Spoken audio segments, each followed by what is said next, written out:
VVD news ప్రజల కోసం ప్రశ్నించే గొంతురాయి. తన భూమిని వేరే వాళ్ల పేరు మీద బదిలీ చేశారని ఎంఆర్ఓ కాళ్లు పట్టుకుని వేడుకున్న రైతులు. కర్నూలులో నందికొట్కూరు మండలం దామగట్ల గ్రామానికి చెందిన మధుసూదన్ అనే రైతు తన తాతల కాలం నుండి ఉన్న 2 ఎకరాల భూమిని సాగు చేసుకుంటున్నాడు.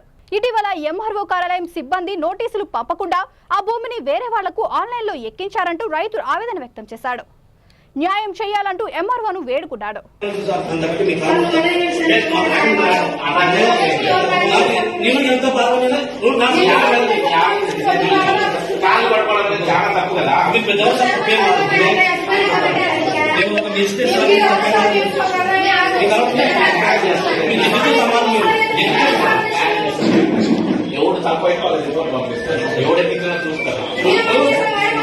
వివిడి న్యూస్ టీవీని తక్షణమే సబ్స్క్రైబ్ చేసుకోండి.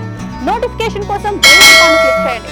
మరిన్ని అప్డేట్స్ కోసం ప్రతి ఒక్క కుటుంబానికి ఉచిత ప్రకటనలు వచ్చే విధంగా మీకోసం మీ ముందుకు వివిడి న్యూస్ టీవీని AP5 నందు 99వ ఛానల్ మరియు యూట్యూబ్ నందు వీక్షించెదరు.